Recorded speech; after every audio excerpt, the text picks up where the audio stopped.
Ngayong umaga ay napakaganda ng ating topic. Pinagmumulan to ng depression pagka hindi ito na-cure. At ito ay may kinalaman sa snoring. Pag Nahiwalay na mag-asawa. ay ako, tama ka dyan, kuya. Mga embarrassment. Hiwalay sila ng tulugan dahil ang ingay mo naman matulog, di ako makakatulog.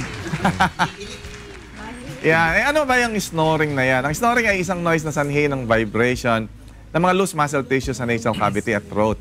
Usually ay ang tinatawag na soft palate ang humaharang sa airways at nagkakos ng vibration. Ito ay common sa mga 60% ng lalaki at 40% naman ng mga babae around the age of 60. Ang mga kondisyon na nagpapalala sa snoring ay ang, take note, obesity or sobrang katabaan, alcohol consumption, maling posisyon sa pagtulog, nasal congestion, at paminsan-minsan enlargement ng tonsils. Ang snoring ay nagiging sanhi ng serious relationship problems at hiwalayan ng mag-asawa, not to mention ang embarrassment kapag magkakasamang natulog ang magkakaibigan sa isang kwarto. Dumarami ng evidence na ang snoring ay isang health problem na nagre-resulta sa pagkaantok sa araw at aksidente. Meron din kinalaman ng snoring sa pagtaas ng blood pressure, heart disease at stroke.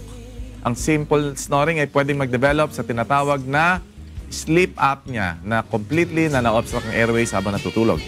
Sa sleep apnea ay ang isang tao ay actual na tumitigil sa paghinga na may ilang saglit until ang body alarm system ay pinupuwersa ang natutulog na humagok ng malakas para magising at makahinga muli. Anong treatment sa snoring at sleep apnea? Sa mga severe na snoring, ang effective treatment ay surgery kung saan tinatanggal ang mga masyadong loose na tissue sa throat at nasal cavity.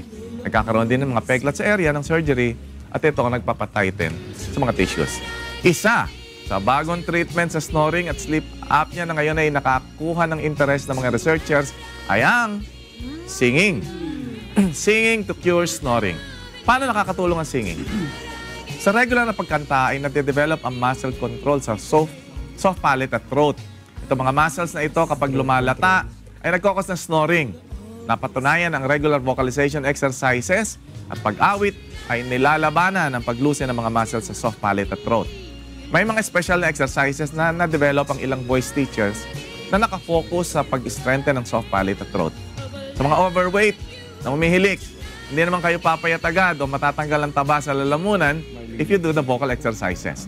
Ngunit ito tone ang mga muscles na nagiging sanhi ng paghilik.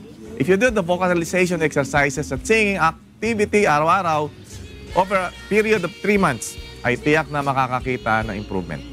Mula sa tunog ng sirang karburador, ay magiging parang gripo na lang na panay hangin na lumalabas. Marami pang research ang ongoing upang i-document ang benefits ng singing for snoring.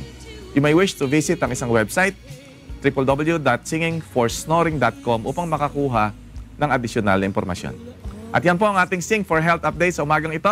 Ito po si Dr. Musicon na nagsasabing, singing ang sagot sa mga lalamunang nanlalambot.